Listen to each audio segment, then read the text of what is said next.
여야는 올해 국정감사를 10월 7일부터 26일까지 진행하기로 합의했습니다.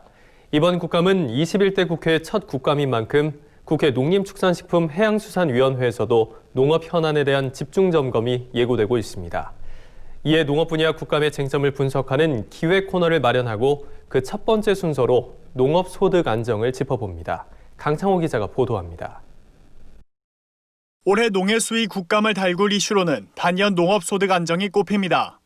이에 채소 가격 안정제가 쟁점으로 부각되고 있습니다. 채소 가격 안정제는 계약 물량 일부를 수급 조절에 활용하는 대신 농가의 최소한의 출하 가격을 보장해 농업 소득 안정에 기여하는 제도입니다. 2016년 4만 톤이던 사업 물량은 지난해 54만 톤으로 늘었습니다. 올해는 대상 품목이 7개로 지난해보다 1개 더 늘었고 대상 물량은 평년 생산량의 12%에서 15%로 확대됐습니다. 제도가 성공적으로 안착하고 있다는 평가가 나오는 이유입니다. 하지만 숙제도 적지 않습니다. 농식품부는 2022년까지 사업 대상 물량 30% 달성 계획을 내비친 바 있지만 매년 예산 편성은 소극적으로 이뤄지고 있기 때문입니다.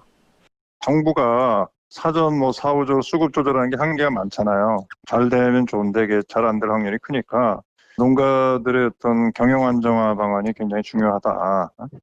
그래서 가격 안정제를 지속적으로 이제 확대를 해가야죠. 근데 너무 좀 늘리는 속도가 좀 늦다. 그래서 좀 빨리 확대를 할 필요가 있겠고요. 의무자조금에 대한 집중 점검도 예고되고 있습니다. 지난해 최악의 가격 폭락을 겪은 마늘 양파 농가들. 올해 의무자조금을 조성해 자율적 수급 조절 등을 통한 가격 안정에 나설 계획입니다. 이에 의무자조금이 농산물 가격 안정에 실효성 있는 조직으로 거듭나기 위한 정부의 제도 지원과 사업 추진이 필요하다는 목소리가 높습니다. 자조금을 조성해서 이 사업을 하는데 정부에서는 이제 노지 채소 중에서는 최초로 하기 때문에 70%를 매칭을 해줍니다. 원래는 1:1 매칭인데. 그래서 그거를 기반으로 해서 적극적으로 산지에서 스스로 생산량을 조절하는 그런 역할을. 공익직불제와 농민수당도 국감의 뜨거운 감자가 될 예정입니다. 올해 처음 도입된 데다 기존 직불제 대비 큰 변화를 가져온 공익직불제의 경우 현장에서 생소함을 느끼는 경우가 많습니다. 특히 지난 3년간 1회 이상 직불금을 수령한 농민들만 공익직불금을 받을 수 있도록 한 규정이 많은 논란을 낳고 있습니다.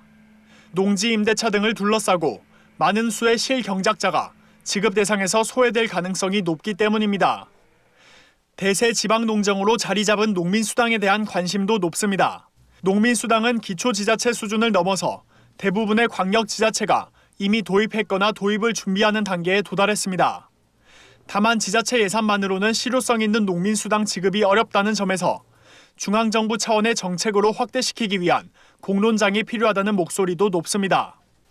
농민수당법을 만들거나 농민수당이 중앙정부의 제도로 도입되기 위해서는 논의나 그러한 과정이 좀 많이 필요하다고 생각하거든요.